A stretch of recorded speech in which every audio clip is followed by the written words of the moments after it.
sore, para guru besar sekalian, para senior dan dokter-dokter sejawat sekalian yang sudah hadir. Saya senang sekali hari ini saya diminta oleh PB Perkeni dan oleh PT Novo Nordisk tentunya untuk memoderatori sesi ilmiah pada hari ini. Saya bangga banget dan saya senang sekali ditemani oleh teman saya yaitu Dr. Ruli. Dr. Ruli, apa kabar? Halo Dokter Wisma, Ya, Assalamualaikum warahmatullahi wabarakatuh.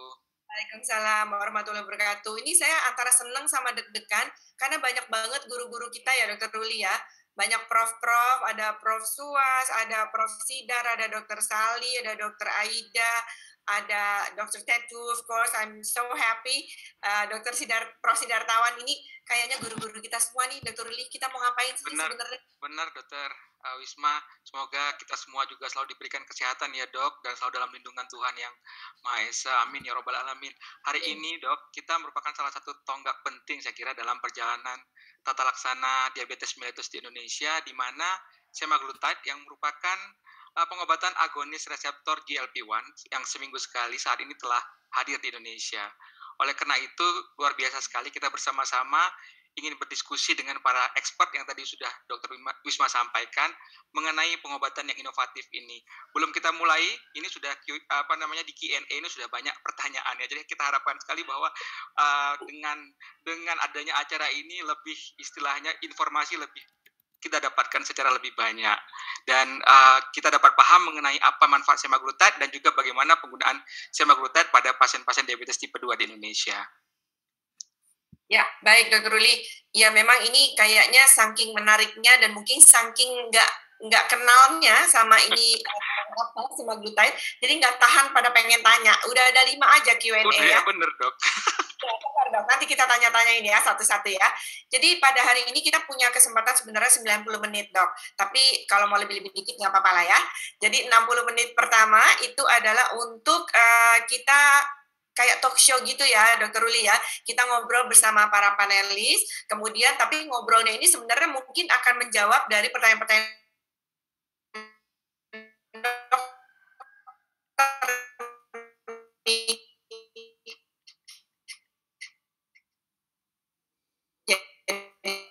Jadi siapa tahu tahan dulu pertanyaan sama kita diskusi.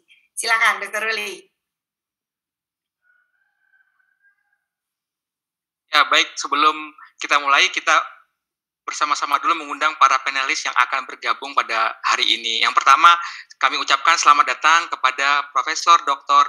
Ketut Swastika, SPPD KMD, selaku Ketua Umum PB Perkeni yang telah hadir bersama kita.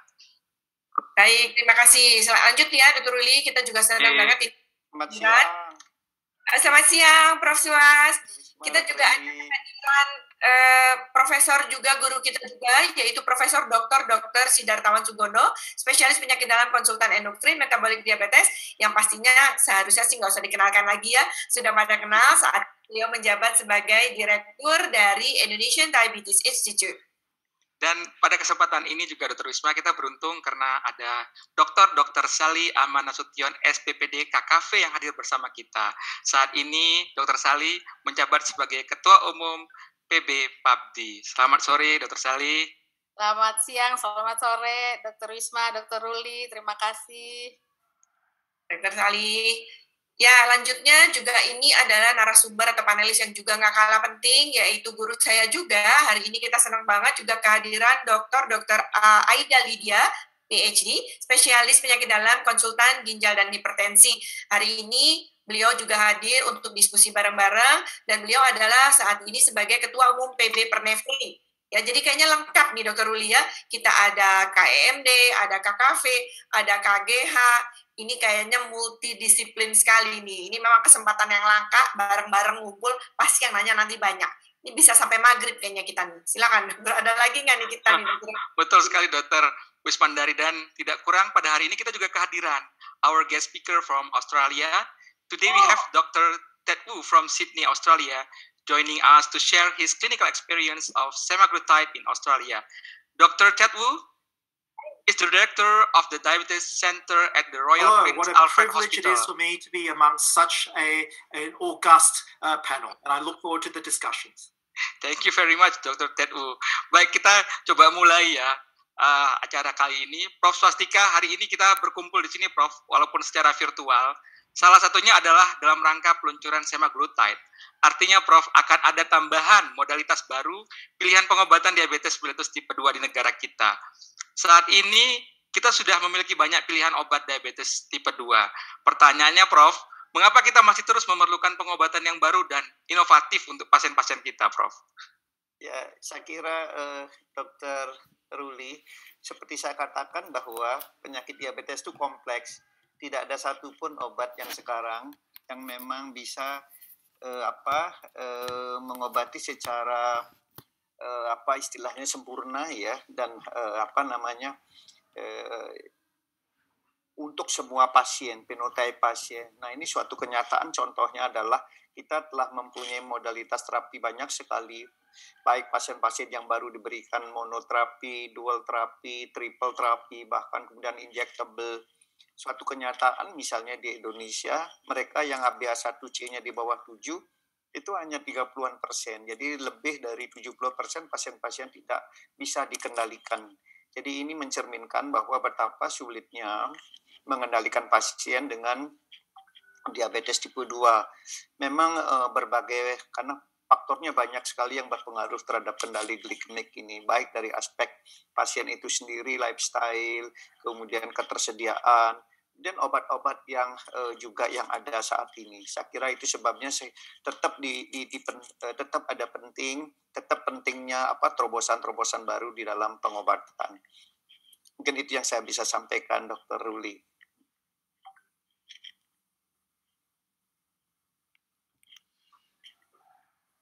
Dr. Ruli, suaranya, Dok. Maaf, kadang-kadang seperti inilah gagap teknologi. Mungkin ada video atau apa yang bisa kita berikan ilustrasi lebih dalam lagi terkait dengan apa yang dijelaskan oleh Prof. Swastika terkait kenapa kita masih memerlukan inovasi dan terapi-terapi baru terkait dengan tata laksana diabetes ini.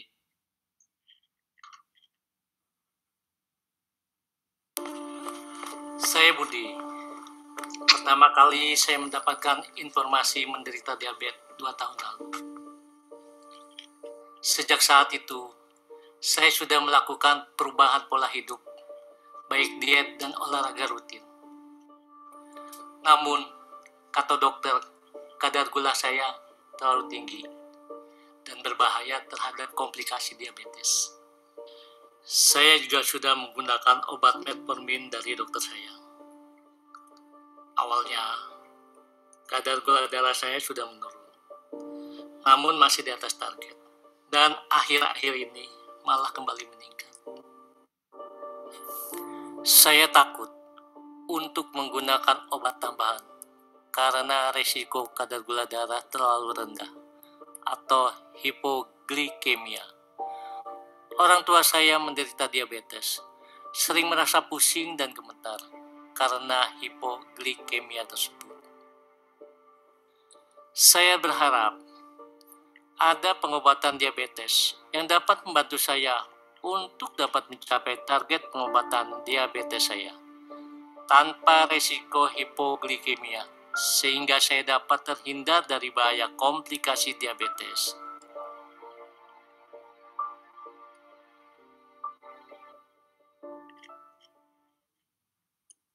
Terima kasih Prof. Swastika. Tadi dari penjelasan Prof dan juga video Pak Budi tadi, rasanya pekerjaan kita sebagai dokter, terutama dalam hal diabetes ini masih cukup banyak ya Prof.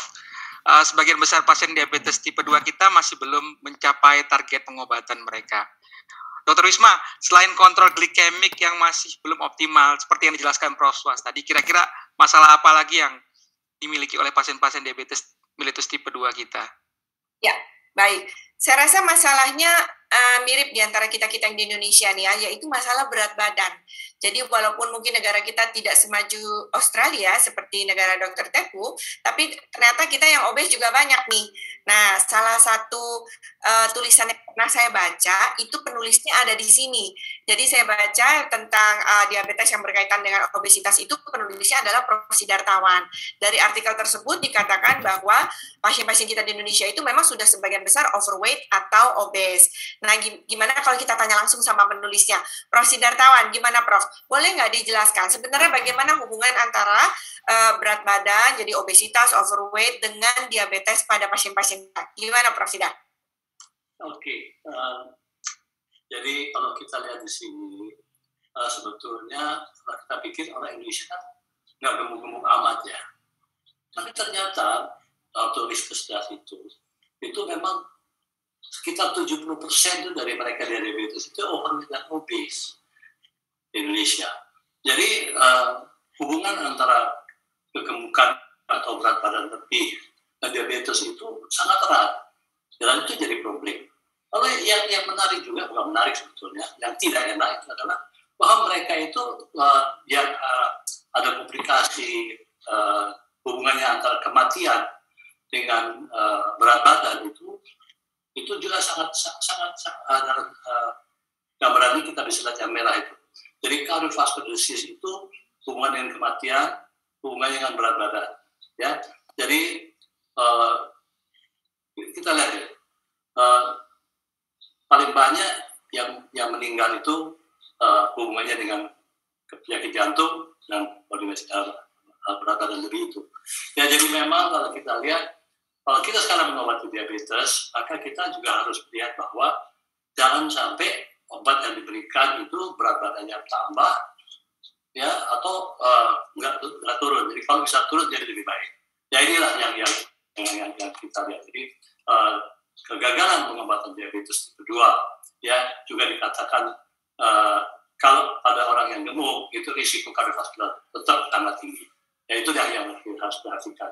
Ya kan kita tahu kalau kita mengobati diabetes itu bukan yang turunin gula aja, yang kita mau itu mencegah kematian, dan mencegah kematian itu yang paling banyak mencegah kematian pada cardiovascular disease. Nah itulah yang juga menjadi tujuan pengobatan kita. Itulah Dr. Lee. Dan jadi kalau kita lihat lagi, maka sebetulnya nanti ada satu contoh ya. Coba kita lihat dari video setelah ini, ya di mana seorang udah setengah mati, dia bilang udah mengatur gaya hidupnya, ya kemudian mencoba menurunkan berat badan, mengontrol diabetesnya, kok susah gitu. Nah, bagaimana coba kita lihat? Silakan.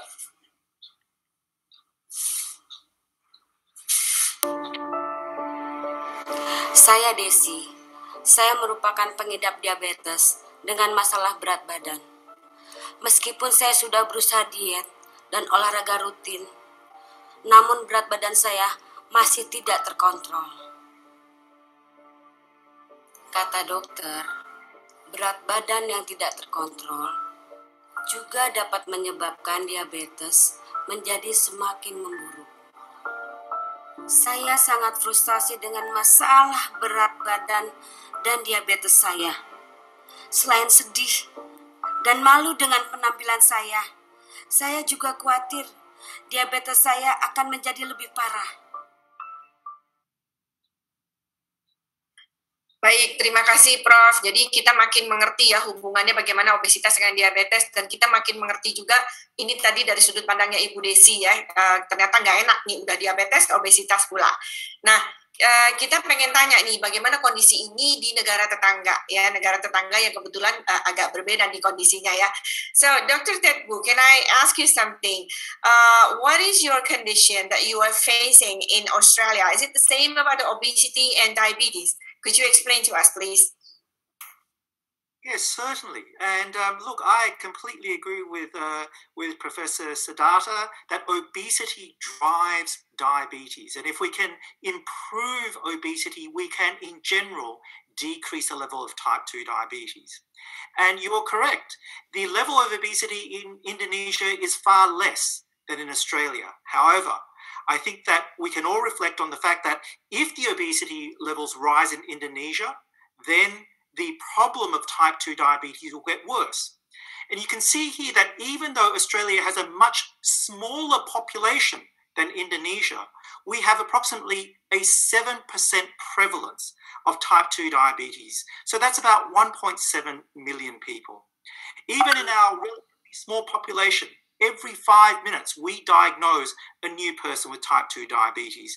And the annual cost of treating diabetes is almost 15 billion Australian dollars. The vast majority of that cost is from the treatment of complications.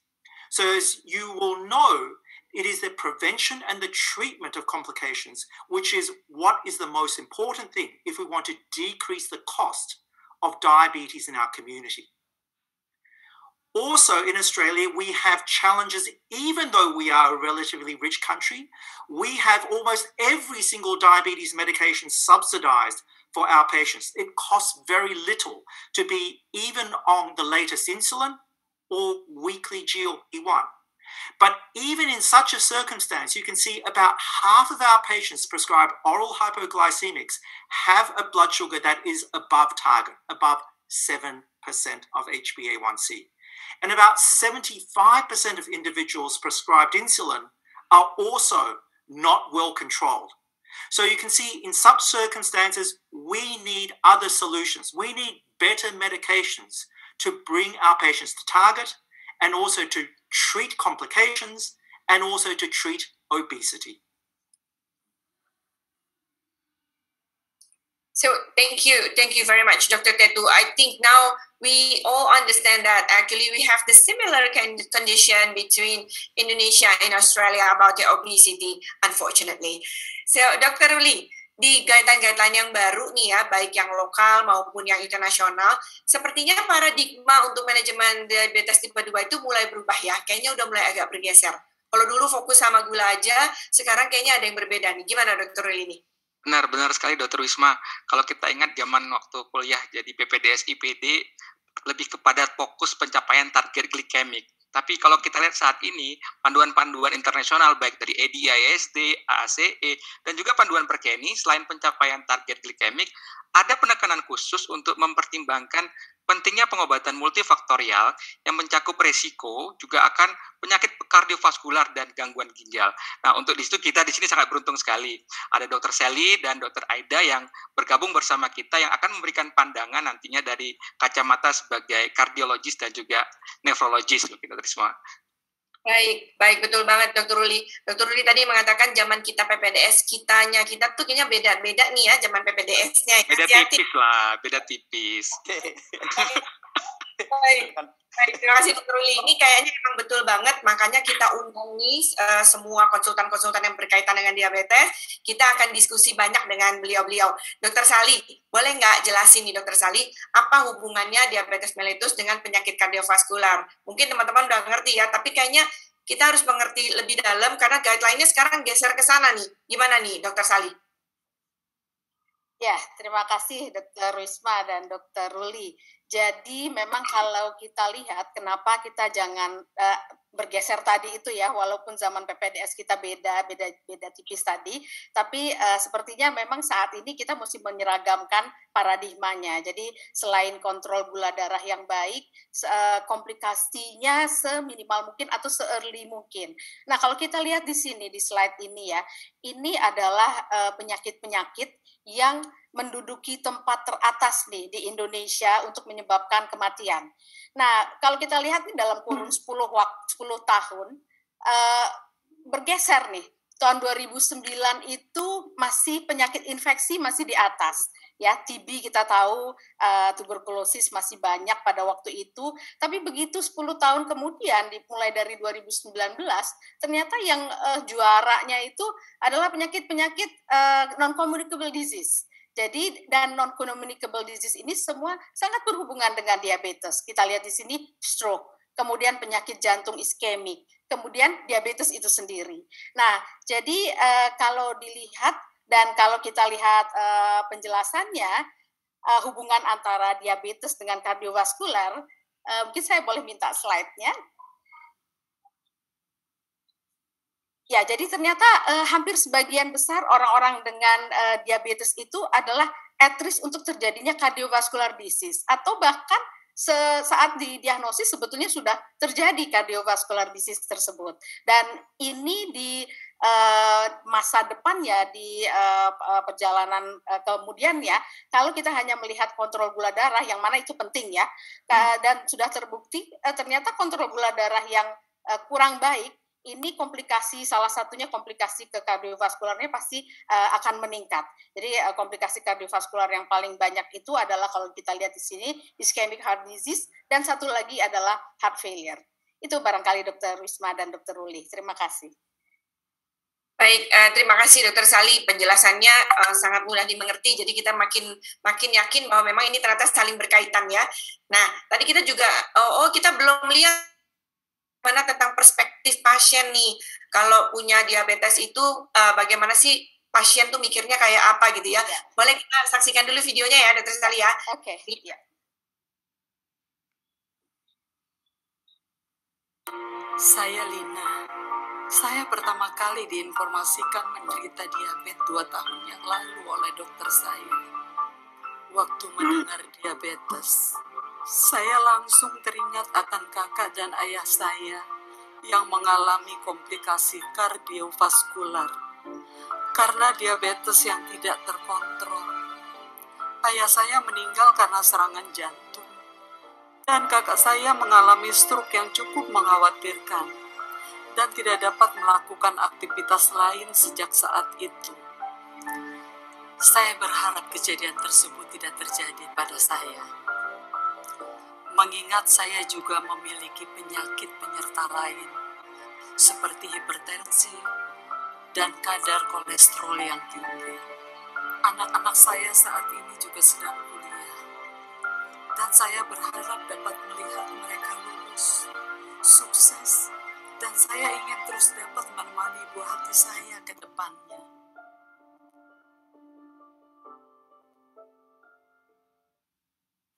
Baik, jadi tadi udah dijelaskan oleh Dr. Sali, diabetes, kardiovaskular, terus nambah satu lagi, ini satu paketnya ya, yaitu dengan hipertensi. Nah, kalau kita bicara hipertensi, saya yakin teman-teman KMD juga mengalami hal yang sama, pasien-pasien kita banyak yang hipertensi. Kayaknya kita perlu penjelasan lebih nih, gimana Dr. Ruli? Yuk, kita lanjut hipertensi nih. Benar-benar Dokter Wisma, kalau kita lihat tadi Dokter Sally sudah menjelaskan, kemudian juga videonya juga menjelaskan, diabetes ini kalau film mungkin ada Lord of the Ring, diabetes itu Lord of Disease mungkin ya. Jadi dari diabetes itu ke penyakit-penyakit yang lain, termasuk juga pasien-pasien kita kalau kita lihat banyak ya yang hipertensi ya. Dan kita tahu bahwa hipertensi juga merupakan faktor risiko untuk gangguan ginjal pada pasien-pasien diabetes kita. Mungkin kita klik-klik Dr. Aida nih, Dok. Pernefri kan punya renal registry ya Indonesia ya. Mungkin Dr. Aida bisa memberikan update informasi seberapa besar prevalensi penyakit ginjal diabetes di Indonesia, Dok. Serta mungkin bisa dijelaskan kepada kita bagaimana hubungannya antara diabetes dan penyakit ginjal kronik, Dok. Baik, Dr. Ruli dan Dr. Wisma, terima kasih. Jadi memang betul bahwa diabetes tipe 2 ini merupakan salah satu penyebab tersering chronic kidney disease dan juga gagal ginjal. Dan pada akhirnya pasien-pasien kita itu akan membutuhkan terapi pengganti ginjal seperti hemodialisis dan juga transplantasi. Kita mengetahui juga bahwa hipertensi merupakan komorbid yang sering kita jumpai pada pasien-pasien diabetes. Dikatakan sekitar 40-60% pasien diabetes mengalami hipertensi. Dan keduanya, diabetes dan hipertensi ini merupakan penyebab utama gagal ginjal di Indonesia. Betul sekali tadi Dr. Ruli sampaikan, jadi dari data registri Perhimpunan Nefrologi Indonesia, Indonesian Renal Registry tahun 2019, ini menunjukkan bahwa diabetik nefropati ini menyumbang sebanyak 26% penyakit gagal ginjal di Indonesia. Ini merupakan nomor 2 terbanyak setelah hipertensi. Hipertensi itu yang pertama sampai 40%. Dan begitu pasien diabetes mengalami komplikasi penyakit ginjal kronik, maka risiko terjadinya cardiovascular event dan juga kematian akan makin meningkat. Nah, tadi Dr. Ruli menanyakan bagaimana kaitannya diabetes dengan penyakit ginjal kronik. Kita mengetahui bahwa patogenesisnya sebenarnya sangat kompleks. Tetapi secara sederhana dapat kita lihat melalui jalur perubahan hemodinamik, jalur inflamasi dan iskemia renal, serta overaktivitas dari sistem renin-angiotensin, di mana satu sama lain ini saling berkaitan dan juga saling mempengaruhi. Keadaan ini berkontribusi meningkatkan sitokin inflamasi, penurunan nitrik oxide, sebaliknya stres oksidatif akan meningkat, di mana juga akan terjadi peningkatan angiotensin 2 dan juga aldosteron. Pada jalur hemodinamik, terjadi vasodilatasi arteriol aferen dan vasokonstriksi arteriol aferen akan menyebabkan hiperfiltrasi dan hipertensi glomerular, dan ini kemudian akan memicu injuri dan apoptosis dari podosit. Terjadi juga kerusakan dari barier filtrasi glomerulus. Nah, kerusakan dari barier filtrasi glomerulus ini kemudian menyebabkan terjadinya albuminuria. Di sisi lain, oksidatif stres, TGF-beta, dan angiotensin 2 akan menyebabkan ekspansi mesangial, meningkatkan ekstraselular matrix, dan pada akhirnya terjadilah sklerosis glomerular, fibrosis tubulointerstisial, dan pada akhirnya akan terjadi chronic kidney disease. Kira-kira demikian Dr. Ruli dan Dr. Wisma untuk menyegarkan kita semua. Terima kasih banyak Dr. Aida. Jadi mungkin kalau kita highlight, sekitar 22% penyebab chronic kidney disease di Indonesia itu related kepada diabetes. Terima kasih, Pernevri punya data yang cukup bagus, Indonesian Renal Registry. Mungkin saya klik-klik juga nih Prof. Swas, Indonesian Diabetes Registry-nya. Oke. Okay, well, we already see the data from Indonesia related to diabetic kidney disease and also from the cardiovascular perspective from Dr. Sally. Now let us fly to Australia and find our guest expert opinion. Dr. Ted Wu, what do you think about the cardiovascular and nephropathy complication in type 2 diabetes patient? Is it also concerning in your clinical practice? Certainly it's a very big concern in my clinical practice. The treatment of diabetes is all about the treatment of complications, and the figures from Australia are actually very similar to that in Indonesia. Of all our people with diabetes, approximately 60 to 70% will die of a cardiovascular complication. So if we can prevent the cardiovascular complications, we will prevent the most common cause of death. And an increasingly recognized cardiovascular complication is, of course, heart failure. And we know that 30 to 40% of people with diabetes are living with heart failure. And the comorbidity of heart failure is a very poor prognosis if you have diabetes. Also, the figures from Australia are very similar. Approximately 21% of all people with chronic kidney disease have their kidney disease from diabetes, and it is by far the most common cause of chronic kidney disease in Australia. So as you can see, the problem is very similar to that in Indonesia. Thank you, Dr. Ted Wu. So it seems like although we already had many medication, many of our patients still have problems, such as like the previous patient, uncontrolled glycemic, unmanaged weight issues, and also CV and renal risk. Now, I would like you, Dr. Ted Wu, in your experience, actually, is it easy for you to ensure that your patient follow your medication advice? No, of course not. It is very difficult to have patients adhere to their medications at all times. And we know that the more complicated a regimen is, the less likely a patient is to follow our advice closely. We know that with complex insulin regimens, that very, very few people, the minority, actually stick to the prescribed medications. And anything that simplifies our treatment, such as perhaps a weekly treatment, will drive adherence. Adherence will drive better glycemic control, and better glycemic control will drive better outcomes.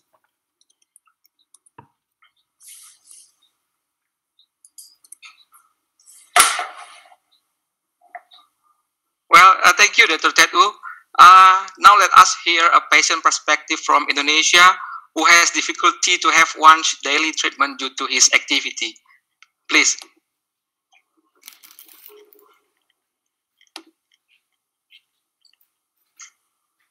Saya Anton. Sewaktu mendengar saya mengidap diabetes 4 tahun yang lalu, saya diminta untuk rutin berolahraga. Akan tetapi, di tengah kesibukan saya memimpin perusahaan konstruksi, saya sering berpergian keluar kota pada hari kerja untuk meninjau lokasi pembangunan. Karena kesibukan saya kesulitan mematuhi anjuran dokter untuk mengkonsumsi obat diabetes saya setiap hari.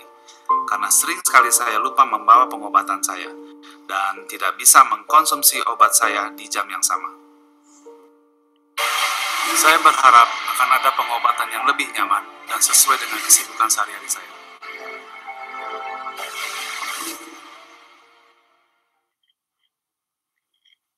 Iya, Dr. Wisma, kalau kita lihat tadi pasien-pasien yang ada videonya tadi, lebih kurang itu merupakan potret pasien-pasien di keseharian kita ya, pasien-pasien tipikal diabetes yang ada di praktek kita sehari-hari.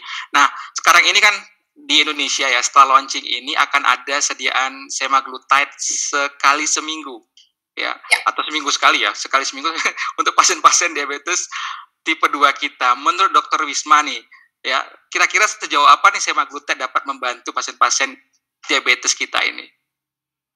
Saya belum pernah meresepkan aja udah ngebayang, ini pasti ngebantu banget ya. Harusnya akan sangat membantu karena akan sangat membuat pasien lebih nyaman, lebih comfortable, jadi membuat adherence pasien menjadi meningkat.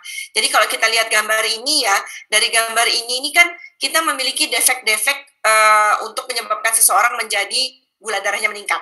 Defek-defek ini misalnya ada di usus, ada di otak, ada di lemak, ada di liver, di otot, di ginjal, sel alfa dan sel beta. Nah, kalau yang namanya GLP-1 reseptor agonis ini, kita slide berikut, itu bekerjanya hampir di semua defek-defek tersebut. Jadi kalau kita memberikan GLP-1 reseptor agonis, ya sudah terbayang, udah pasti terbantu. Udah cuma seminggu sekali, apalagi kalau kita lihat dari patofisiologinya, dia akan mengcover atau menargetkan dari 8 dari defek-defek tersebut. Ya, kalau kita lihat ini di usus dia bisa menurunkan gastric emptying. Kemudian untuk brain kita tahu GLP-1 reseptor agonis itu satu-satunya obat mungkin ya yang bisa menurunkan berat badan dengan cara menurunkan food intake dan meningkatkan rasa kenyang ya, kemudian menurunkan lipotoxicity, menurunkan hepatic glucose production, menurunkan meningkatkan hepatic insulin sensitivity, kemudian dan selanjutnya di skeletal juga meningkatkan insulin sensitivity, di kidney dia akan meningkat natriuresis, kemudian di sel alfa dia menurunkan glucose dependent glucagon. Kemudian di beta sel ini yang sangat banyak perannya yaitu GLP-1 reseptor agonis akan meningkatkan fungsi dari sel betanya, akan menurunkan apoptosis dari sel betanya, akan meningkatkan biosintesisnya, kemudian juga dia akan meningkatkan sekresi yang bergantung kepada glukosa. Jadi ngelihat dari sini aja secara ilmu, secara saintifiknya pasti dia akan membantu ya. Jadi kalau saya sih percaya ini insya Allah akan membantu pasien-pasien kita. Nggak sabar rasanya pengen resepin ya dok. Ya setuju dengan Dr. Wisma tadi, karena kita juga melihat, saya juga sama-sama membayangkan ya Dr. Wisma ya. Jadi karena tadi seminggu sekali pasti kelihatannya akan meningkatkan kepatuhan pengobatan akan pasien-pasien kita, dan ujung-ujungnya juga akan meningkatkan kualitas hidup ya. Dan tadi Dr. Wisma sudah menjelaskan memiliki efek multifaktorial pada berbagai obat. Jadi mendukung patofisiologi daripada diabetes, dalam hal ini hiperglikeminya. Namun mungkin Dr. Wisma bisa sharing juga ke kita terkait dengan studi-studi yang membandingkan GLP-1 reseptor agonis ini dengan pengobatan-pengobatan diabetes yang relatif baru lainnya. Ya, data-data kita nih kan memang kalau untuk yang lagi tren, yang tadi kita ngomongin paradigma kita beralihnya salah satu yang juga digembar-gemborkan ada SGLT2 inhibitor. Tapi kalau lihat gambar ini, SGLT2 inhibitor itu hanya bekerja di satu organ, yaitu di ginjal. Sedangkan obat yang juga cukup sering kita gunakan, DPP-4 inhibitor, dia hanya bekerja di sel alfa, sel beta, dan juga di liver. Jadi tentu akan sangat berbeda kalau bekerjanya di banyak defek ya. Kalau ini kan bekerjanya cuma di 1 atau 2 defek saja. Nah, mungkin kita bisa ngelihat nih data-data untuk semaglutide ini bagaimana nih. Kita bisa tanya dengan Prof. Suas sekali. Silakan Prof. Suas, tolong. Kalau untuk efektivitas dalam kaitannya dengan GLP-1 reseptor agonis, bagaimana dok dibandingkan dengan yang lain-lain, Prof? Silakan Prof. Baik, terima kasih Dr. Wisma, Dr. Luli, terima kasih. Saya kira mungkin slide tadi itu saya kira bagus sekali untuk menyampaikan pesan buat teman-teman kita. Jadi dari slide ini jelas sekali ada studi yang namanya sustain, kecuali sustain 6 adalah CVOT. Nah, sustain yang lain-lain itu membandingkan obat ini SEMA dengan berbagai obat, baik itu pil maupun atau oral ya, ataupun injectable. Nah, oral misalnya di DPP-4 inhibitors. Nah, ini jelas kita tahu memang di DPP-4 dari segi efikasi kita tahu sejak awal itu kurang ya, lebih lemah dibandingkan dengan GLP-1, termasuk juga ternyata semaglutide. Jadi jauh efikasinya. Kemudian juga dibandingkan SGLT2 inhibitors juga jauh gitu ya. Kemudian juga dibandingkan dengan GLP-1 yang lain yang kita juga sudah ada ini di Indonesia ya, dulaglutide. Kemudian dibandingkan dengan bansal insulin Glargine 100. Jadi kalau kita melihat dari efikasi ini, mungkin 4 di antara 5 orang itu sudah mencapai sasaran yang dikehendaki di bawah 7 dengan apa? Dengan dosis semaglutide 1 mg. Jadi suatu efek yang luar biasa. Dan kalau kita melihat dari absolut penurunan HbA1c, di sini kita bandingkan misalnya oral lagi sekali dengan DPP-4, ya lebih bagus, baik dosis 0,5 maupun 1. Kemudian dibandingkan SGLT2 inhibitors, bandingkan dengan GLP-1 yang lain, kemudian dibandingkan basal insulin, semuanya lebih baik. Jadi kalau kita melihat rata-rata penurunannya, itu di atas 1 sampai ya 1,3 minimal 1,2 sampai 1,8. Jadi saya kira kalau melihat kekuatan efikasi penurunan HbA1c ini saya kira obat yang bisa dihandalkan yang hanya disuntikan seminggu sekali. Mungkin itu yang dapat kami sampaikan. Terima kasih. Baik, terima kasih Prof. Suwas. Jadi wow banget ya, dari 5 orang, 4 orang mencapai target di bawah 7. Itu data yang sangat wow sekali itu Prof ya. Dan ternyata dari bukti-bukti tadi, terbantahkan bahwa katanya insulin adalah obat yang bisa menurunkan HbA1c paling banyak. Tapi ternyata semaglutide ini bisa gitu ya. Ternyata nggak insulin aja yang bisa menurunkan HbA1c sebanyak itu. Benar nggak Dr. Ruli? Gimana nih? Ya, benar. Jadi memang nanti waktu diskusi kita akan lebih panjang lagi terkait dengan karakteristik pasien mana yang paling cocok untuk ini. Karena memang tadi seperti Prof. Suwas sudah sampaikan dari studi sustain tadi, 4 dari 5 pasien itu bisa mencapai HbA1c kurang dari 7% ya dengan semaglutide ini. Nah, itu terkait dengan glycemic effect-nya. Nah, saya mau ke Prof. Sidar nih. Prof. Sidar, selain untuk selama ini kan agonis reseptor GLP-1 dikenal sebagai terapi diabetes yang bisa menurunkan berat badan pasien. Bagaimana dengan semaglutide, Prof? Manfaatnya terkait dengan penurunan berat badan. Tadi kita sudah mendengar penjelasan dari Prof. Suwas terkait dengan glycemic effect-nya. Kalau dari sisi berat badan bagaimana, Prof. Sidar? Oke, Ruli, Usma. Jadi memang kalau kita lihat dari dulu kan kalau kita mengobati diabetes, biasanya efekasi itu HbA1c. Kalau dulu obat-obat lain takut berat badannya naik. Nah, ada lagi yang berat badan turun. Nah, jadi kita lihat, coba kita lihat slide ini.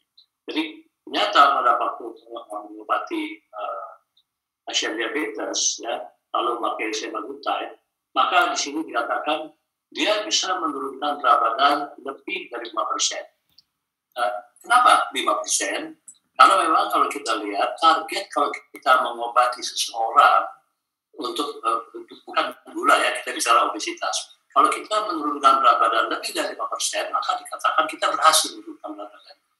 Bukan berhasil bikin kurus, berhasil mencapai target, dan target itu turun lebih dari 5%. Nah, di dalam penelitian semaglutide, ya, maka dikatakan di sini bahwa dibandingkan dengan DPP-4, dengan SGLT2 inhibitors, dengan GLP-1 yang lain, seperti lira, dan basal insulin, ya, maka pasien dengan semaglutide ini yang once weekly bisa turun lebih banyak dibandingkan obat-obat golongan DPP-4, SGLT2 inhibitors, lira, gula, kemudian basal insulin, ternyata turun lebih dari 5%. Jadi ini sebetulnya efek tambahan. Ya kalau kita lihat nantinya, dulu obatnya SGLT2 inhibitors untuk obat gula, lama-lama jadi obat jantung. Ini obat gula yang lama-lama jadi obat penurunan berat badan. Belum sekarang, ya karena dosisnya berbeda. Tapi dikatakan bahwa lebih banyak pasien bisa mencapai berat badan, penurunan berat badan lebih dari 5%. Kemudian dari kata apa? 3 dari 5 itu bisa turun lebih dari 5%. Ya, kemudian dikatakan bahwa penurunan ini konsisten. Ya, jadi dia udah turunnya lebih banyak, kemudian berat badannya secara konsisten dia tetap turun. Dia dan turun terus. Dan kalau kita lihat dibandingkan dengan katakanlah dengan diet pada saat terakhir, maka turun berat badan bisa sekitar 6,5 kilo, itu banyak. Ya, cuma tentu nanti ada efek yang berlainnya. Kalau orang yang kurus berat badan turun terus ya nggak mau. Ya, tapi inilah kita. Tapi justru kalau orang yang berat badannya lebih, ya, maka atau apalagi obes, maka dia agak tinggal. Kita tahu tadi seperti berikut sebelumnya, kalau dia turun berat badannya, maka juga akan lebih bagus untuk kontrol diabetesnya, bukan untuk langsingnya, tetapi pencapaian target dan juga risiko-risiko kardiovaskular juga akan terbawa. Jadi berat badan superior dan konsisten, itu poin. Terima kasih. Terima kasih Prof. Sidar. Jadi penjelasan dari Prof. Sidar ini kembali memberikan penekanan pada manfaat tambahan dari semaglutide ini. Tadi Prof. Swas sudah menjelaskan terkait dengan penurunan A1C-nya, kemudian Prof. Sidar sudah memberikan lagi tambahan informasi terkait dengan kemampuannya di dalam menurunkan berat badan. Saya kira ini menjadi suatu hal yang sangat membahagiakan kepada pasien ya, karena berat badan itu kadang-kadang termasuk ke dalam sara ya, suku, agama, ras, dan anatomi. Jadi kadang-kadang kurang senang untuk ditanya masalah berat badan, tapi ini merupakan satu pencerahan ya kepada pasien-pasien diabetes kita. Dan ini saya yakin sekali seperti mungkin yang sudah dibayangkan oleh Dr. Wisman, ini akan pasien-pasien akan lebih terkontrol dan lebih senang ya Dr. Wisman ya. Banget, kayaknya sih banget ya, mudah-mudahan. Nah, nih Dr. Ruli, tadi kan kita punya pasien Ibu Lina ya. Ibu Lina ini katanya takut punya kena diabetes jadi kardiovaskular, apalagi dia punya hipertensi. Nah, kalau kita kaitkan obat ini, bagaimana nih efektivitasnya kira-kira nih Dr. Ruli ini? Iya, ini kita tanyakan saja ke dokter Dr. Sali ya, karena kita bisa melihat ya Dr. Sali dan mungkin juga Dr. Aida, penelitian-penelitian obat baru sekarang selalu menyertakan CVOT, Cardiovascular Outcome Trial. Nah, untuk semaglutide ini, please Dr. Sali, Dr. Aida, berikan kepada kami di pencerahan terkait CVOT terkait obat ini. Ya, terima kasih Dr. Wisma dan Dr. Ruli. Jadi seperti tadi yang disampaikan Prof. Swas dan Dr. Sidar mengenai studi sustain ya. Nah, yang sustain 6 ini khusus untuk menilai CVOT yang tadi disampaikan Dr. Ruli ini. Jadi memang new obat-obat diabetes memang salah satu yang harus diperhatikan adalah CVOT. Nah, gimana nih CVOT-nya untuk semaglutide? Kalau kita lihat di sini studinya cukup panjang ya, jadi hampir 2 tahun, 104 weeks kalau dibilang. Kemudian pasiennya cukup banyak, lebih dari 3.000, dan kriteria inklusinya menarik nih. Jadi pasien yang memang type 2 diabetes, kemudian A1C-nya 7 atau lebih dari 7, dan ini jadi pasiennya kalau usia 60 tahun ke atas dengan minimal 1 cardiovascular risk factor. Jadi mungkin belum terjadi CV disease ya, atau pasien-pasien yang 50 tahun dengan established cardiovascular disease. Nah, kalau kita lihat di randomisasinya ini dibandingkan dengan placebo dan tetap diberikan standard of care dari kardiovaskular. Dan targetnya di sini primary outcome-nya ini 3-point MACE yang sangat terkenal. Jadi kita lihat di sini untuk non-fatal stroke, non-fatal myocardial infarct, dan cardiovascular death ya. Jadi kalau kita lihat, boleh slide-nya? Nah, ini Dr. Wisma, Dr. Ruli ini salah satu yang bisa membuat kita happy dalam tanda kutip sebagai dokter nih ya, bukan happy karena penyakitnya. Artinya ini menjanjikan karena dari studi yang dilakukan dalam 2 tahun ini ternyata kalau dilihat major adverse cardiovascular event ya atau MACE, ini terlihat penurunannya cukup signifikan ya. Jadi 26% cardiovascular risk reduction. Jadi primary mass endpoint yang tadi, dan ternyata tidak hanya non-inferiority, jadi mau dilihat minimal dia tidak memperburuk kardiovaskular untuk CVOT-nya ya. Ternyata untuk superiority-nya juga cukup bermakna. Jadi secara statistik ini sih menurut saya sih menjanjikan ya untuk pasien-pasien yang apakah dia at risk kardiovaskular, jadi minimal sudah punya satu kardiovaskular risk, atau pasien-pasien yang memang sudah established dengan kardiovaskular disease dan diabetes. Itu barangkali Dr. Wisma dan Dr. Ruli untuk sustain 6 yang khusus membahas mengenai CVOT tadi. Terima kasih, Dok. Baik, terima kasih Dr. Sally. Jadi bukan non-inferior lagi, tapi bahkan superior ya dok, 26%. Itu banyak banget. Oke, dari jantung kita udah bungkus ya, percaya, bagus datanya. Sekarang tentang ginjal nih. Ginjal gimana Dr. Aida? Bagus juga untuk semaglutide nih? Dokter, maaf suaranya dok, masih mute?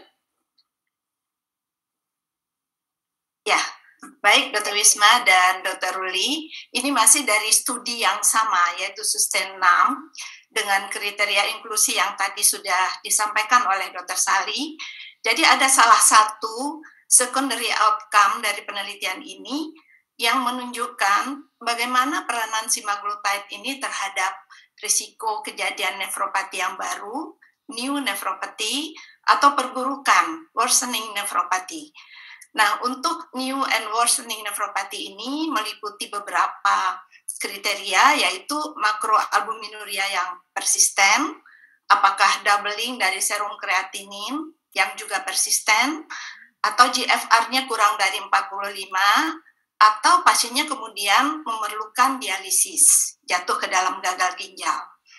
Nah, hasilnya dibandingkan dengan placebo, kita bisa lihat pada slide ini, kelompok pasien yang mendapatkan semaglutide dalam studi ini menunjukkan penurunan risiko yang signifikan secara statistik untuk composite outcome sebesar 36%. Jadi besar sekali ya, kalau tadi dari kardiovaskular 26%, ini dari outcome untuk ginjalnya 36%. Nah, ini terutama disebabkan karena yang paling bermakna itu adalah penurunan makroalbuminuria yang persisten, di mana sebetulnya hasilnya 46%, tetapi composite outcome-nya menjadi 36%. Jadi ini luar biasa, Dr. Wisma dan Dr. Ruli. Demikian hasil studi ini, ya. Jadi, baik, ya, berebutan kita. Saking bagusnya datanya kita, saking semangat jadi ngomong. Silahkan Dr. Ruli. Ya, silakan Dr. Wisma, Anda lebih senior. Katanya PPDS-nya nggak sama. Umur dong, Baik, jadi tadi dari kardio bagus banget, dari ginjalnya juga udah nggak ada keraguan lagi ya, bagus sekali. Dr. Ruli, kita sekarang lihat. Iya, Dr. Wisman. Tadi kan Dr. Wisman sudah bilang ya, bahwa kita ini belum punya pengalaman ya Dr. Wisma ya. Tapi kita sudah mendapatkan penjelasan dari Prof. Suas, dari Prof. Sidar, dari Dr. Aida, dan dari Dr. Sally tentang manfaatnya. Mungkin supaya kita nggak dibilang halu, kita tanya aja dengan Dr. Ted Wu, bagaimana pengalaman beliau menggunakan ini di Australia. Dr. Ted Wu, we would like to ask which patient characteristic semaglutide are suitable. Okay, thank you very much. And I think that you can already see the excitement from, Dr. Sally, from Dr. Aida, from Dr. Siddhartha about the benefits of semaglutide. And this has led to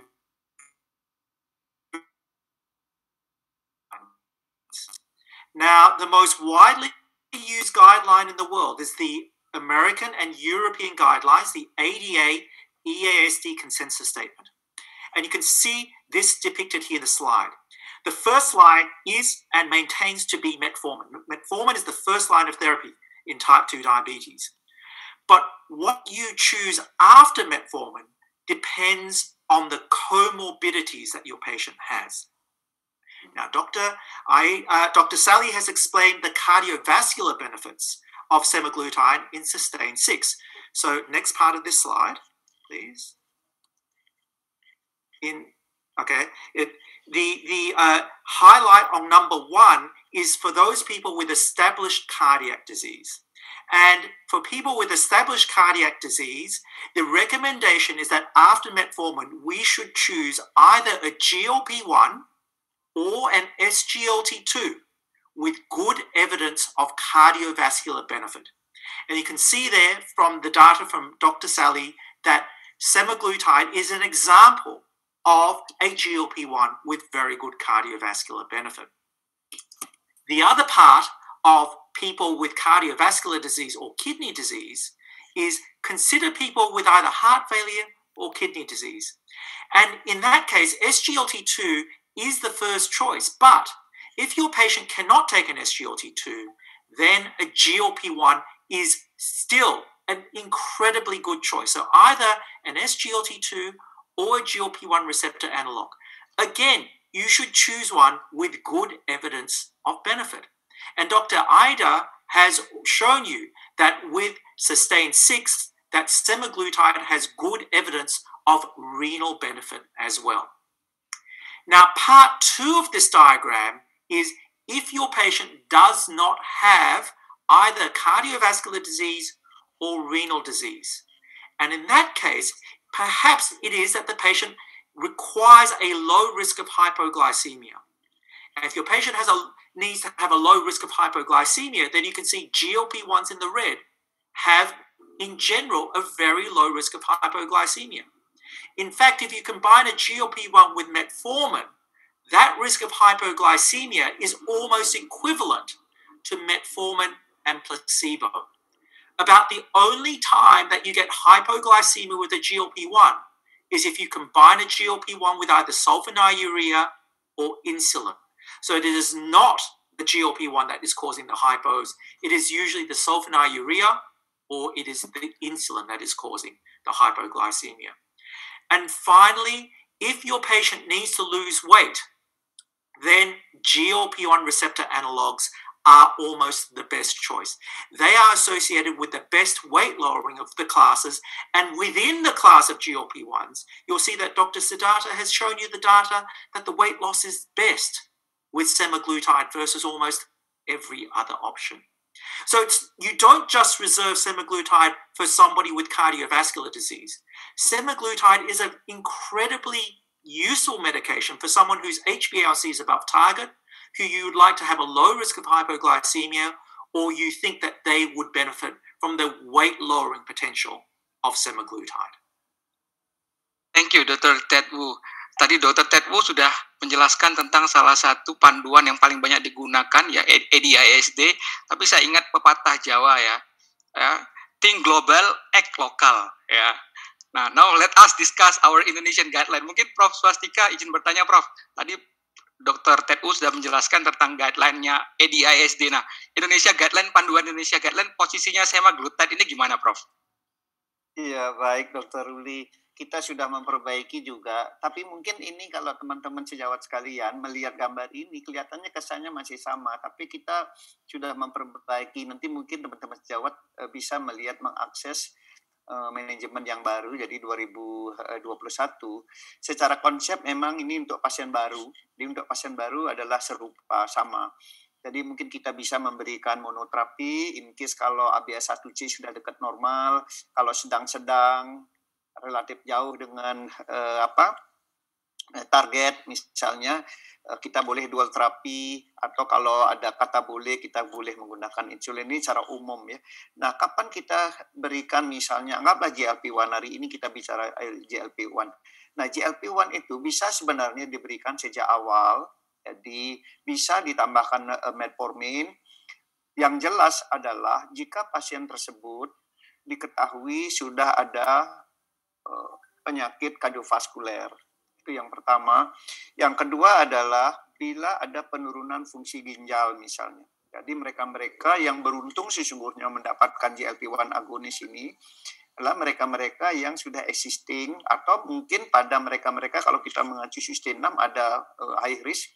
Jadi high risk kardiovaskuler kalau usianya di atas 60-an misalnya, itu kita sudah boleh menggunakan GLP-1 sejak awal. Jadi saya kira mungkin itu ya yang bisa saya sampaikan. Jadi jangan menunda lagi untuk kasus-kasus yang memang sudah terindikasi untuk mendapatkan GLP-1 reseptor agonis termasuk SEMA ini. Mungkin itu Dr. Ruli. Terima kasih. Baik, terima kasih Prof. Suas. Memang jelas sekali berarti di tempat kita di lokal juga direkomendasikan ya. Itu ada catatan yang warna merah tuh di bawah ya Prof ya di guideline kita ya Prof ya. Nah itu kan tadi yang buat itu adalah para endokrinologis Indonesia.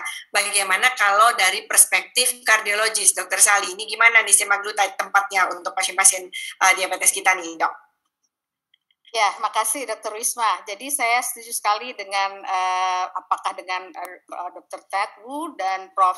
Jadi apakah itu guideline yang internasional ataupun guideline kita dari Perkeni ternyata memang sudah ada note-nya. Jadi untuk memilih terapi diabetes itu tentu saja kita lihat kondisi pasiennya, apakah pasiennya sudah established cardiovascular disease atau at risk. Nah, kalau sudah at risk ini pun jadi belum established cardiovascular disease, saya kira semaglutide sudah bisa menjadi pilihan, Dr. Wisma. Walaupun kalau kita lihat di situ SGLT2 juga merupakan salah satu pilihan pada yang established cardiovascular, tapi jangan lupa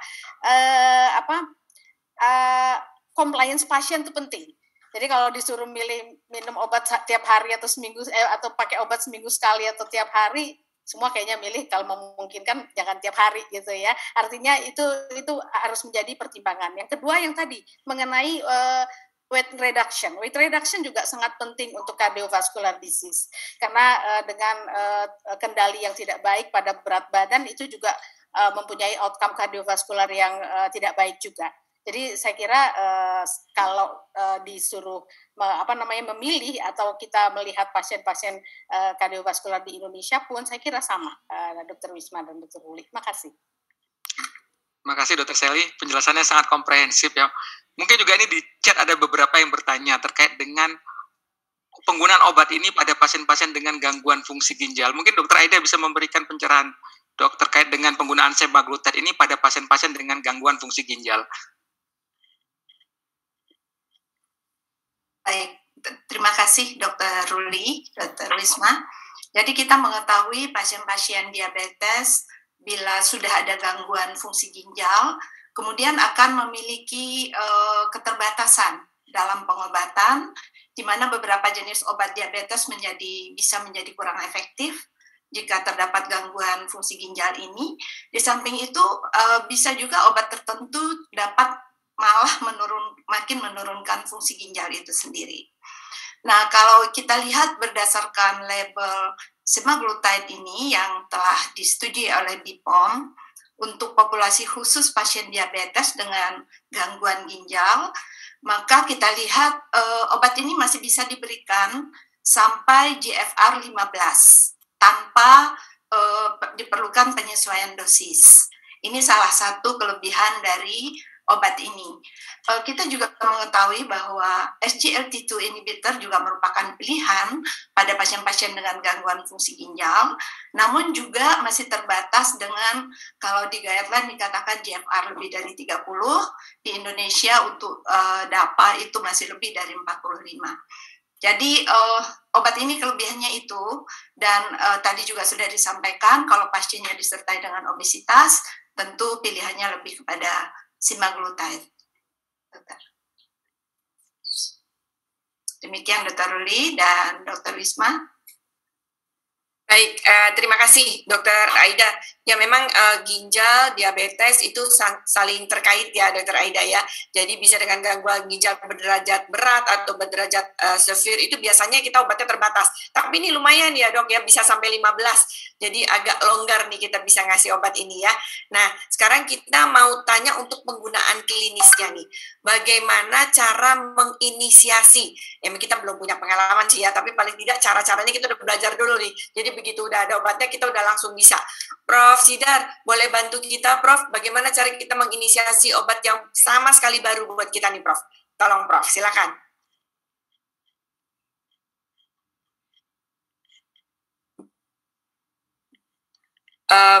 Prof. Sidar? Mic-nya Prof. Oh ya, oke. Okay. Sorry. Masih. Jadi Dr. Wisma bilang kita belum pernah pakai. Tetapi kita tahu bahwa GLP-1 reseptor agonis atau analog itu semua efek sampingnya adalah gastrointestinal. Sehingga kalau kita mau inisiasi semaglutide seperti golongan-golongan yang sama lainnya, maka kita perlu pakai dosis yang lebih kecil dulu. Ya, yang di Indonesia yang akan masuk itu nanti ada 2 dosis. Dosis yang pertama adalah yang nanti untuk permulaan pakai dosis yang lebih kecil. Ya, di mana dosis nanti maintenance-nya antara 0,5 sampai 1 mg. Kalau kita mulai dulu pakai 0,25, ya kan dia seminggu sekali, ya. Jadi nanti seminggu sekali suntik hari yang sama, ya mau sebelum sudah makan nggak ada soal 0,2 mg. Sudah 4 kali selama 1 bulan, kemudian naikkan 0,5. Ya tiap minggu sampai 1 bulan 4 kali. Tidak mual, naikin maintenance. Ya kelihatannya mudah seperti itu, tapi nggak mudah-mudah amat, ya. Harus perhatikan lagi. Bahwa nanti ada dua suntikan. Jadi kalau kita balikin dulu, kita lihat lagi, kalau slide-nya dibalikin dulu, supaya lihat dulu modelnya nih. Ya, jadi ada satu pen yang warnanya orange merah, ya. Ini mereka bikin warna yang aneh-aneh sih, orange merah katanya. Ya, kemudian itu nanti itulah yang dipakai untuk inisiasi. Kita pakai 0,25 mg, satu cekrekan, ya, ini cekrekannya cetek, nanti ada sampai 0,25. Ya, nanti seminggu sekali. Setelah 4 minggu, naikin jadi 0,5. Seminggu sekali. Ya, nah kemudian nanti kalau udah bulan kedua, udah 0,5, tidak ada efek samping, enak-enak saja, baru pakai 1 mg.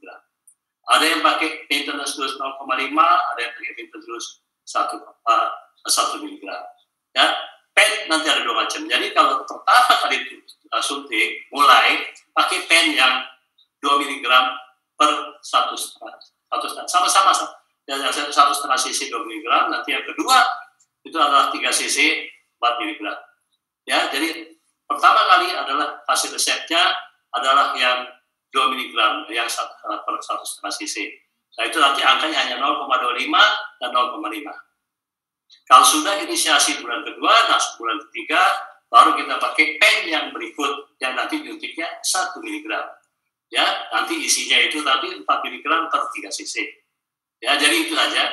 Nah kalau kita nanti kasih resep itu satu pen itu nanti dapat jarumnya, nggak usah beli jarum lagi.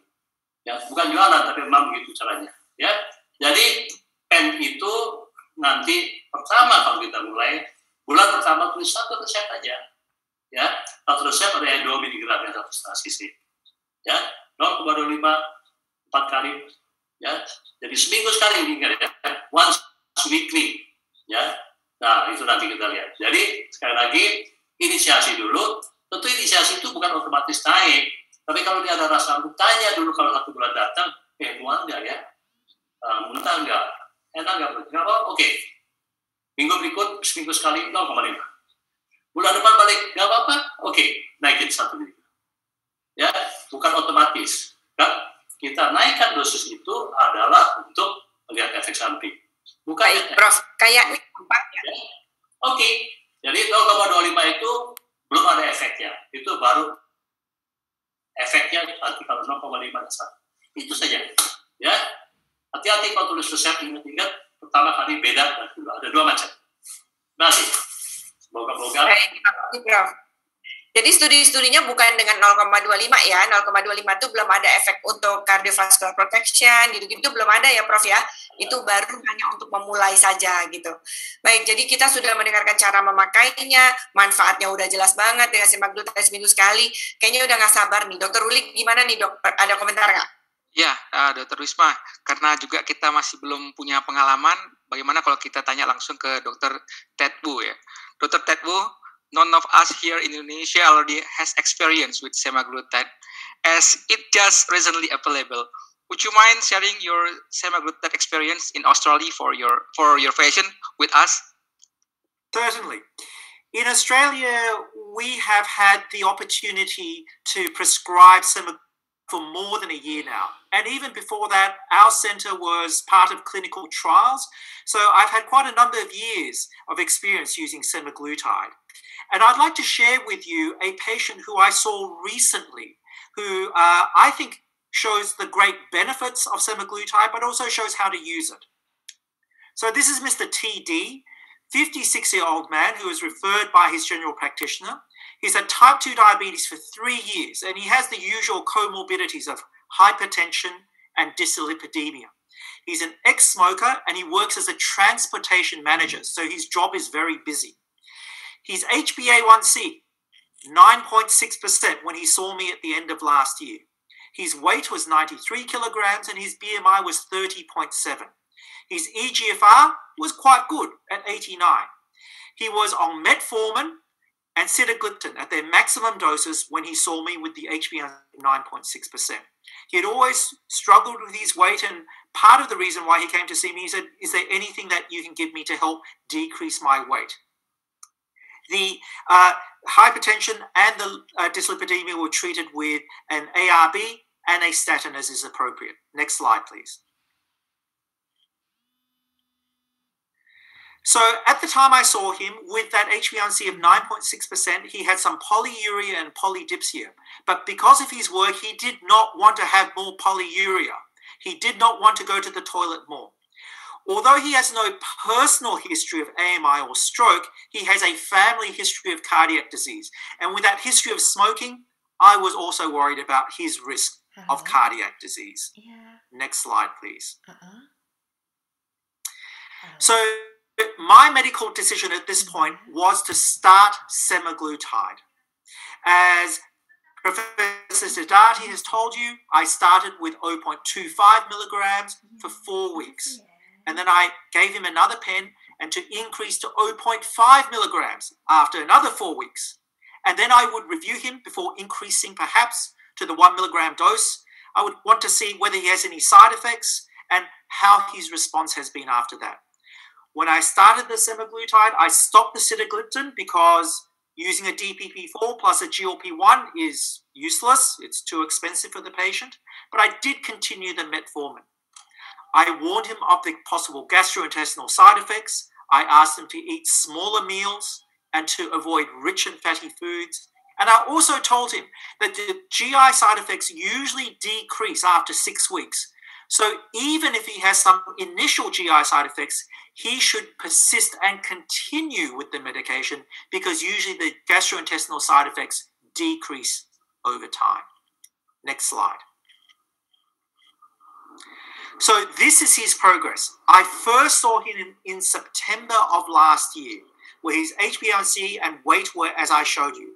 I started the semaglutide 0.25 milligrams for 4 weeks and then increased to 0.5 milligrams for 4 weeks. I reviewed him in November after 8 weeks to see how he was going. And remarkably, he already was decreasing in HbA1c. I didn't expect the result to be so good, but his HbA1c decreased to 8.2% and his weight decreased by 6 kilograms. Now, at this point, he was already very happy.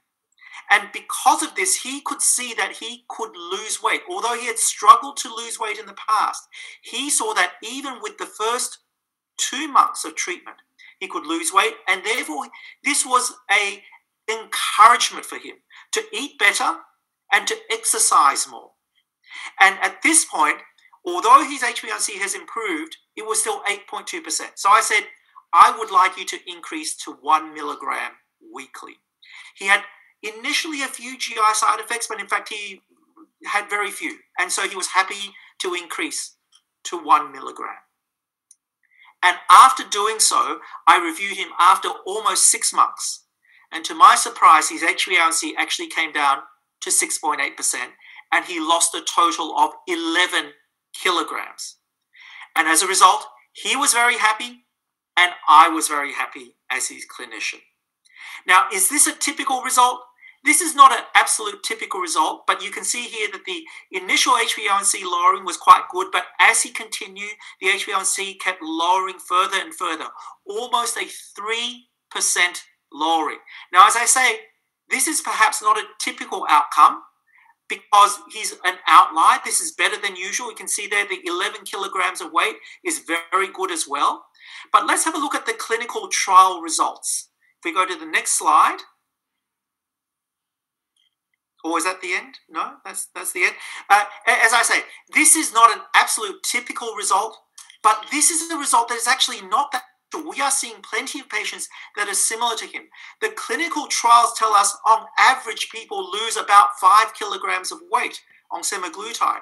But Mr. TD is an example of someone who has lost 11 kilograms because that first little bit of weight loss spurred him on, encouraged him to work harder on his diet and exercise and to lose more weight.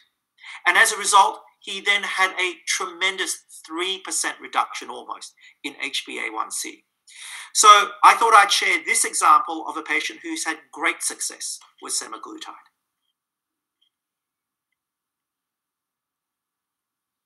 Thank you very much, Dr. Wu. I think it's really good to see the data from clinical trials and translate it to the real practice, and which is even better. Okay, it's a lot better than the clinical trials. That's very happy to see it. So, Dr. Ruli, gimana nih kita lanjutnya nih? Iya, ini waktu juga sudah mulai mepet ini Dr. Wisman. Kita sudah beberapa menit di belakang ini. Mungkin sebelum kita masuk ke sesi pertanyaan, ya, pertanyaan karena banyak sudah pertanyaan di sini. Mungkin izinkan saya untuk share 2 slide terkait dengan apa yang kita simpulkan pada diskusi yang ini, pada siang ini.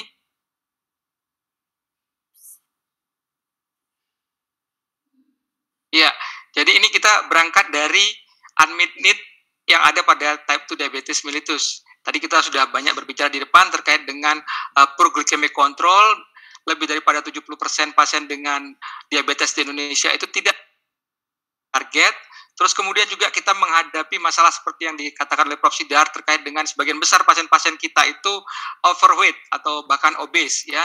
Dan juga seperti yang dikatakan oleh Dr. Sally tadi, kita punya banyak masalah dengan cardiovascular disease. Studi mengatakan 75% pada pasien-pasien dengan type 2 diabetes mempunyai risiko untuk cardiovascular disease. Dan tadi juga di-highlight oleh Dr. Aida Lydia terkait dengan 22% pasien-pasien dengan chronic kidney disease itu background-nya adalah diabetes. Dan yang terakhir juga yang mungkin kita semua sadari bersama terkait dengan adherence atau kepatuhan pasien-pasien kita itu terkait dengan pengobatan diabetes itu relatif masih kurang baik. Sehingga untuk demikian, kalau kita lihat slide berikutnya,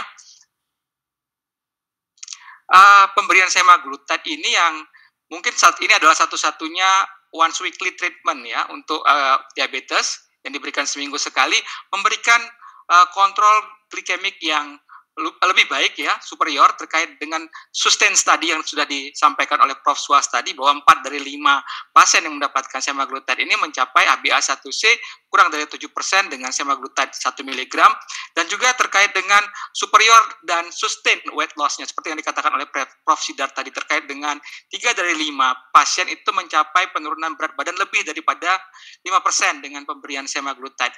Dan juga Dr. Sally menekankan superior terkait dengan CV benefit tadi 26%, risk reduction in MACE, dan kemudian juga signifikan reduce terhadap nefropati ya 36% risk reduction for new and worsening nefropati, dan yang penting di sini once weekly convenience ya. Kalau dulu kita ngomong obat sehari 3 kali, ini sekarang seminggu sekali. Jadi mudah-mudahan ini bisa meningkatkan kepatuhan, adherence dan juga satisfaction, kepuasan dari pasien-pasien kita.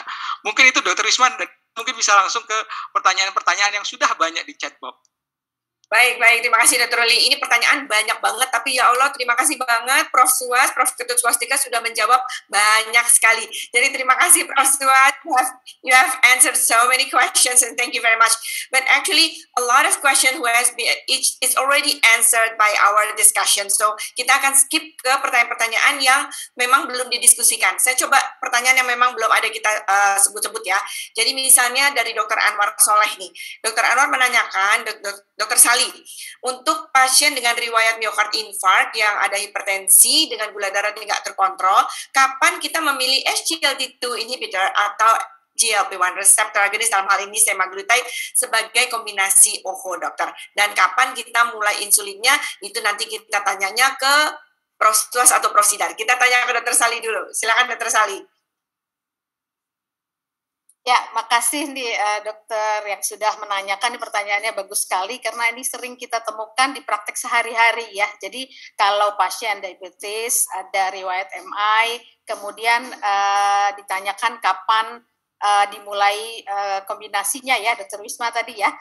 Kalau saya tidak salah ya. Oke, jadi memang tadi saya sampaikan juga, saya sempat highlight tadi juga Prof. Swa saat menyampaikan guideline kita. Di sini guideline Perkeni maupun Dr. Ted Wu di guideline international.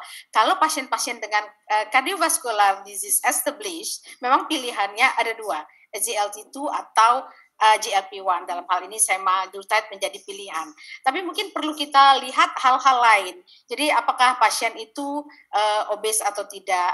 Apakah bagaimana adherence pasien tersebut? Karena begini, kalau pasien itu sudah mendapat atau menderita MI sebelumnya, berarti kita kewajiban kita sebagai dokter untuk memberikan secondary prevention. Jangan MI ulang, itu satu. Artinya semua risk factor itu harus terkontrol dengan baik, termasuk diabetes. Nah, jadi tentu saja kita akan pilihkan terapi yang kita yakin ini akan sustainable gitu, akan di adherence pasiennya juga akan lebih baik. Jadi saya kira kalau pada kondisi-kondisi seperti itu kita perlu pertimbangkan untuk kalau saya pilih SEMA, karena kalau kita lihat SGLT itu lebih banyak untuk heart failure itu memang baik ya. Nah, kalau pasiennya MI kalau kita lihat di studi pilihannya tentu saja kita pilih yang semaglutide. Itu barangkali Dr. Wisma, terima kasih. Terima kasih. Jadi bukan karena kita lagi launching ya, Dr. Sali. Bukan, dari data tadi. Baik, untuk Prof. Swas tadi pertanyaan lanjutannya adalah, jadi bagaimana kita memulai insulin? Boleh nggak digabung dengan insulin? Ini pertanyaan dokter lain lagi, tapi kita gabung aja ya Prof ya. Dan satu lagi berkaitan dengan ini, kita pilihnya semaglutide atau yang liraglutide? Silakan. Ya. Sama-sama yang punya, nggak apa-apa kita ngomong apa aja. Nggak apa-apa dokter. Iya, sebenarnya kombinasi dengan insulin itu boleh. Jadi prinsip dasarnya, karena memang kerjanya. Tadi banyak sekali pertanyaan tentang obat apa yang boleh digabung. Dan sebenarnya semua oral boleh, injectable boleh, kecuali yang sama kerjanya ya. Misalnya kalau oral di PP4, ya tidak dianjurkan karena kerjanya akan sama. Nah, nanti kita tahu pemilihan insulin sama GLP-1 ini kan sama-sama injectable. Di guideline yang baru kita juga sudah mulai kita buatkan. Jadi in case pasien, kita tergantung pasien. Pasien kalau misalnya dengan sejak awal, kita kan sebagian pasien memang belum mempunyai penyakit kardiovaskular ataupun ginjal. Ada yang sebagian begitu ketahuan diagnosis langsung dia, bahkan sakit jantungnya duluan ketemu, di sana ditemukan diabetes. Nah, pada kasus-kasus seperti ini, saya kira GLP-1 bisa langsung diberikan, jadi jangan insulin diberikan misalnya. Ya, terutama nanti kalau misalnya sudah tidak dirawat misalnya. Tapi kalau dirawat di rumah sakit, di ICU, biasanya kita masih menggunakan insulin karena itu untuk kerja cepat. Jadi kita bisa gunakan. Nah, kembali lagi, jadi kombinasi. Kalau toh misal pasien sudah punya insulin, dapat insulin, kemudian obes, kemudian multiple risk, kita lihat sekarang Sustain 6. Jadi kita lihat saja Sustain 6. Sustain 6 ini kan sampelnya orang 50 tahun dengan diabetes existing cardiovascular disease. Atau kalau 60 tahun, jadi kalau sudah diabetes plus usia, 60 tahun ini kan juga risk. Jadi tambah satu risk factor itu sudah dianggap multiple risk. Jadi kalau sudah multiple risk, ini juga indikasi untuk pemberian GLP-1 reseptor agonis seperti SEMA ini. Saya kira mungkin itu secara singkat ya. Makasih. Makasih. Ini SEMA atau LIRA dari sisi hipoglikemi? Iya. Sebenarnya kalau LIRA sama SEMA ini, kalau kita banding-bandingkan, tapi ini bandingkan dengan hasil, kita kan belum punya pengalaman. Kalau LIRA masih punya pengalaman dikit, kalau SEMA belum. Tetapi kalau Bisli melihat, kekuatan HbA1c-nya memang SEMA lebih bagus dengan dosis yang setara. Jadi dosisnya kan kalau kita menggunakan LIRA 0,8, 0,6, 2,4 kan begitu. Kalau ini kan 0,25, 0,5 dan kemudian sampai 1. Jadi dengan dosis yang setara ternyata HbA1c-nya lebih bagus dan juga disuntik lebih jarang. Jadi saya kira dari keuntungan ini kita harapkan bahwa SEMA lebih convenient untuk digunakan dibandingkan lira. Apalagi nanti kalau sudah dosis per bulannya sama harganya, ya kita ngapain suntik tiap hari, kan lebih baik suntik seminggu sekali misalnya. Mungkin begitu ya, terima kasih. Terima kasih Prof. Sidar. Dr. Wisman, saya juga lihat ada pertanyaan menarik ini dari Dr. Johannes Purwoto to Dr. Ted Wu. Dr. Ted Wu, when you are going to prescribe semaglutide to a woman in reproductive age with diabetes, would you suggest contraception or special advice, knowing that she could conceive anytime? Excellent question. And yes, we would prescribe or advise contraception for people taking this medication. And for preconception planning, we would prefer them to either stop it and just be on metformin or to change over to insulin. And that's because these agents, all of these newer agents, have not proven their safety in pregnancy. So we should change over for pregnancy. Okay. Thank you very much, Dr. Wu. I think this is quite interesting questions. I don't know from who, but they ask, maybe I could ask you because you have the experience, the only one who has the experience. For somebody who's already in the insulin dosage very high, what about this GLP-1 receptor agonist? Is there any indication still? Yes, there is. And it's a very useful combination. And the useful combination of a powerful GLP-1 plus insulin is that you can decrease the dose of insulin markedly. And so by combining something like Ozempic, you can decrease the insulin dose, you can reduce the hypoglycemia risk if you decrease the insulin, but you can also decrease weight gain. The more you can decrease the insulin dose, the more you help the patient lose the weight. So we find GLP-1 plus insulin to be a very useful combination. Yes, it can be a little bit more expensive for the patient, but if you can decrease the insulin dose at the same time, then that can actually work out to be a positive for the patient. Thank you, Dr. Ruli, masih ada lagi kita sampai jam berapa ini? Waktunya mungkin kita terbatas ya, jadi mungkin kita ini bagi rata para panelisnya karena banyak pertanyaan terkait dengan spesifik masing-masing para panelis kita. Ini mungkin untuk Dr. Aida, Dok, dari Dr. Anwar Soleh. Pertanyaannya adalah jika pasien kita dengan gangguan ginjal dan EGFR-nya kurang daripada 45, pasien dengan miokard infark, apakah masih ada tempatnya untuk memberikan semaglutide ini, Dok? Terima kasih Dr. Ruli dan Dr. Anwar. Tentunya seperti tadi yang sudah disampaikan oleh panelis yang lain, kita lihat dulu pasien ini faktor risikonya apa saja. Jadi tidak hanya kita lihat fungsi ginjal, kita lihat tadi pasiennya dengan MI ya, Dr. Ruli ya. Dokter, ya, dengan miokard infark. Ya, kemudian ada gangguan fungsi ginjal, GFR-nya lebih dari 45, apakah juga pasiennya ini overweight atau obes apa gimana, kita belum tahu. Kita lihat juga datanya tentang itu, maka berdasarkan itu kita pilih obatnya. Tadi sudah disampaikan oleh Dr. Sali, kalau atherosclerosis cardiac disease itu lebih kepada semaglutide, tetapi kalau heart failure, ya gangguan untuk jantungnya itu lebih kepada SGLT2 inhibitor.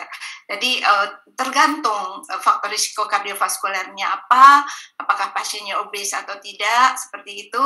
Kemudian kita pilih obatnya yang cocok. Demikian. Baik, terima kasih Dr. Aida. Saya boleh satu lagi buat Prof. Sidar, mungkin pertanyaan terakhir kali ya Dr. Ruli ya? Iya, betul. Pertanyaan terakhir, kita masih ada launching hari ini. Ya, banyak banget pertanyaannya. Prof. Sidar, ini ada yang bertanya dari Dr. Hari Kusuma.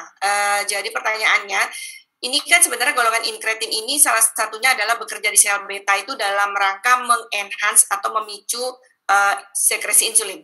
Nah, yang ditanyakan oleh beliau adalah apakah perlu mengetahui sisa fungsi sel beta pankreas terlebih dahulu sebelum memutuskan penggunaan GLP-1 reseptor agonis pada diabetes tipe 2 yang sudah lanjut.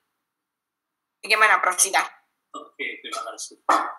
Jadi sebetulnya kan pada prinsipnya semua incretin itu harus masih ada sel beta.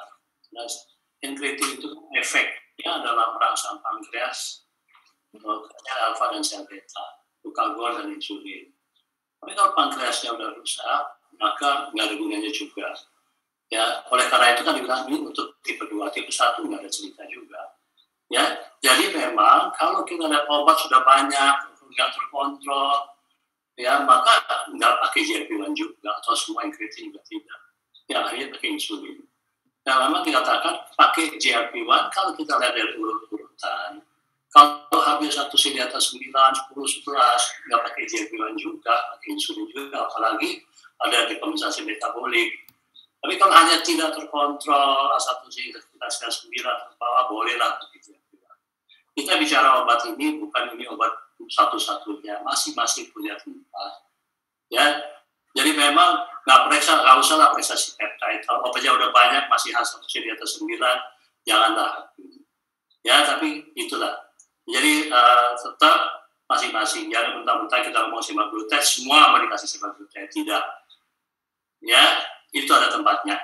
Hanya saya mau tambahkan tadi, antara SEMA dan LIRA, kalau kita lihat di guidelines, di catatan kaki, di ADISD, mereka bikin urutan.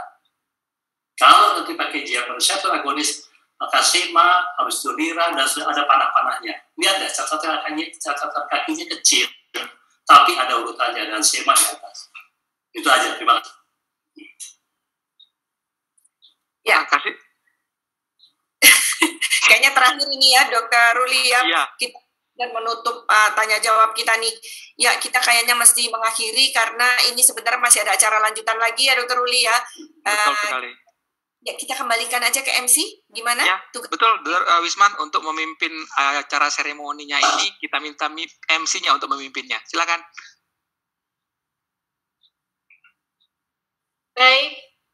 Terima kasih kepada para panelis dan moderator yang kami hormati untuk sesi talk show The Innovation and Clinical Use of Semaglutide Once Weekly for People with Type 2 Diabetes Mellitus Indonesia yang membahas mengenai semaglutide dan penggunaan klinisnya.